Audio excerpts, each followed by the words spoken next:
اگر اس کا بھی احتمال ڈاکٹر حکیم بتائے کہ ادویہ سے اور کوششوں سے بچ جائے گا، لیکن احتمال اتنا ہے کہ 100 کا جو 1 ہے اس کے جو 100 حصہ، تو بھی کوششیں کریں گے۔ اور یہ نہیں ہوگا کہ کہیں کہ بس اب یہ تو تیار ہے جانے کے لیے، نہیں، دوا، ڈاکٹر، اسپتال، حکیم، کبھی کبھی وہ جو کم فیصدی ہے وہ غالب آ جاتی ہے۔ اور اس کی دلیل یہ ہے کہ امام ابو حنیفہ رحمۃ اللہ علیہ نے ایک قاعدہ لکھا ہے الفقہ الاکبر میں۔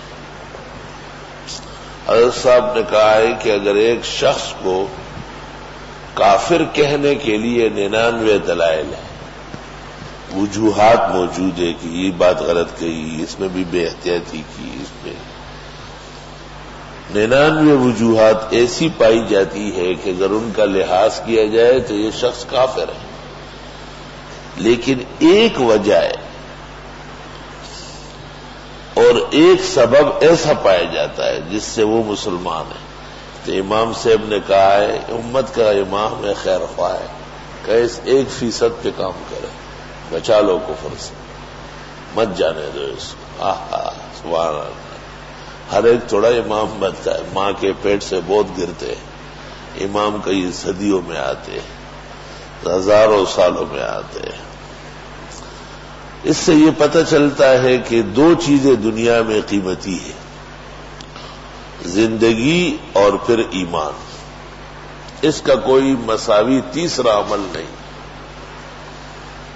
پھر جس طرح ڈاکٹروں کی کوششیں ہیں، حکیموں کی تدابیر ہے، اللہ اس میں اثر ڈالتا ہے۔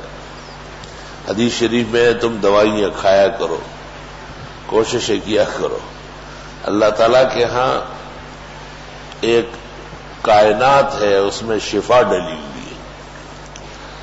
جب تم کوشش کرتے ہو اور حکیم اور ڈاکٹر سے ملتے ہو تو وہ کوشش اس چشمے کے پاس آ جاتی ہے، جیسے بو کی چوینٹی ہوتی ہے، اور جب اللہ تعالی رضامند ہو جائے تو وہ شفا خود بخود روانہ ہو جاتی۔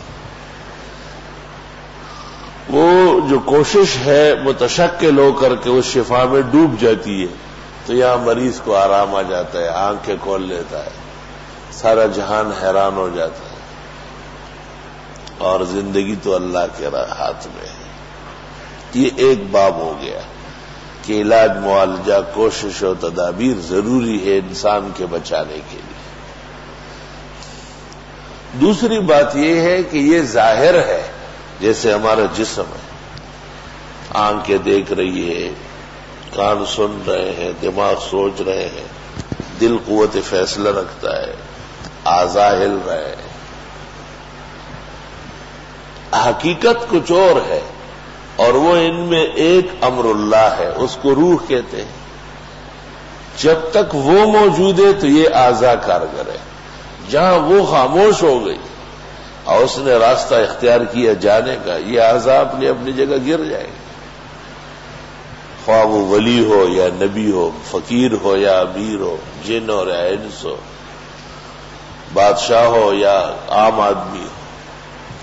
جس طرح ہم اور آپ، بلکہ دنیا کی انسانیت یہ اعتقاد رکھتی ہے کہ اصل قوام حیات، سبب زندگی یہ ہاتھ پیر آنکھیں سر نہیں ہے، بلکہ ایک طاقت اور ہے، اس کو روح کہتے ہیں۔ بین ہی یہی روح قرآن کریم ہے، وَنُنَزِّلُ مِنَ الْقُرْآنِ مَا هُوَ شِفَاءٌ وَرَحْمَةٌ لِّلْمُؤْمِنِينَ۔ قرآن مجید پڑھنا، مختلف صورتیں مختلف اوقات میں پڑھنا، قرآن مجید کی شفا سے شفا لینا، قرآن مجید پڑھنے سے اللہ بہت متوجہ ہوتے ہیں، رب العزت کی رحمت موج میں آتی ہے، اللہ کا کلام ہے۔ آپ کا حوالہ کوئی دے کہ فلاں شخص نے فلاں دن فلاں جگہ یہ بات کہی، اور آپ کو یاد ہے آپ نے کہی ہے، تو آپ کتنے خوش ہوتے ہیں کہ دیکھو میرے حوالے سے، میری بات سے آگے جا کے یہ زندگی گزار رہا ہے، وہ بات آپ کی ہماری کوئی معنی نہیں رکھتی، وہ کیا چیز ہے؟ اللہ جل جلالہ کا کلام۔ ان ھذا القرآن یہدی للتی ہی اقوم ویبشر المؤمنین، یہ تو خالص قوام ہے اور خالص بشارت و مجدہ ہے۔ جس طرح ایک مریض ہم اچھے اسپتال میں پہنچاتے ہیں، اچھے ڈاکٹر سے ملاتے ہیں، عمدہ قابل حکیم سے مشاورت کرتے ہیں، اس طرح قرآن کی صورتیں ہیں۔ آدھی رات کو اٹھو، سورہ یاسین پڑھو۔ علماء لکھتے ہیں آدھی رات کو اٹھ کے یاسین پڑھنے والا زمانے کا بادشاہ بنے گا، زرداری یا مشرف نہ بنے، ایسا بادشاہ بنے جو بادشاہت کا لائق ہو۔ ایسے بادشاہ نہ بنے کہ ملک کے ملازموں سے ڈرتے ہو کہ اگر یہ سیٹ پر بیٹھ گیا تو کہیں ایسا نہ ہو کہ مجھے ہتھکڑیاں لگوائے۔ عزم کا فاتح عمل غافل مشو، فارسیان کہتے ہیں جو تم نے کیا ہے اس سے اب ڈرتے کیوں؟ اور گندم از گندم بروید جو از جو، بیج جب تم نے گندم کا ڈالا تو وہی نکلے گا، اور اگر جو ڈالا ہے تو وہی نکلے گا۔ استغفر اللہ استغفر اللہ۔ ایسے نالائق لوگ آئے، بادشاہوں کی نسبت گندی ہو گئی، ان کی مثال دیتے ہوئے لوگ ہنس پڑتے ہیں۔ استغفر اللہ استغفر اللہ۔ رات کو اذن تصف اللیل، جب آدھی رات گزر اللہ کے سامنے بیٹھا ہے دعا مانگتا ہے، خالی ہاتھ نہیں جانے دیا جائے گا۔ سبحان اللہ۔ اس لیے مثال کے طور پہ کہا کہ بادشاہت کسی ہر ایک کا کام نہیں ہے، نہ ہر ایک کو ملتی ہے، لیکن یہ جو آدھی رات کے بعد یاسین پڑھنے کا عادی ہوا ہے یہ بنے گا، اور ایسا بنے گا کہ جہان اس کے سائے میں سکون پائے گا۔ بادشاہ حقیقت اس کے لیے ہوتا ہے کہ ملک کا غم، درد، تکلیف، مصیبت، پریشانی اس کے ہوتے ہوئے قریب نہیں آئے۔ اب بادشاہان ایسے ہیں کہ ان کا وجود ہی غم، فسفساد، فتنہ، شر، مصیبت، چوری، ڈکیتی، خون ریزی، بغاوت۔ تمام دعائیں بعد اللیل، بعد نصف اللیل مؤثر ہے۔ دل آبسوس کے سوزی تو کا رہا بکنر، اے زخمی آدمی راتوں کو اٹھا کرو، تمہارا بڑا کام ہے۔ دعائیں نیم شب دفع صد بلا بکنر، آدھی رات کی دعائیں تو سینکڑوں مصیبتوں کو دھکیل دیتی ہے کہ نہ قریب نہیں آ سکتی۔ حدیث شریف میں ویسے بلائیں اور فتنے غالب ہیں، لیکن رات کے اندھیروں میں جو دعائیں اور آہ و فریاد ہوتی ہے وہ ان سب پہ غالب آ جاتی ہے۔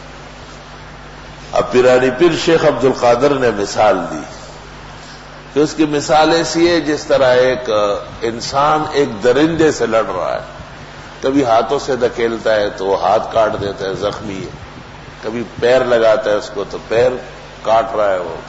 اچانک کسی نے اس کے ہاتھ میں تلوار دے دی، نہتا تھا۔ اب جب تلوار ہاتھ میں آ گئی نا تو اب شیر کی بھی ٹسار نکالتا ہے۔ فرمایا رات کو اٹھنے کے بعد جو دعائیں مانگی جاتی ہے، جو آنسو گرائے جاتے، جو تکلیف اور رنج اللہ کے سامنے پیش کیا جاتا ہے، اس کو اسلحہ دیا جاتا ہے کہ اب یہ ساری بلائیں اور تکلیفیں بھاگ جائیں۔ استغفر اللہ واتوب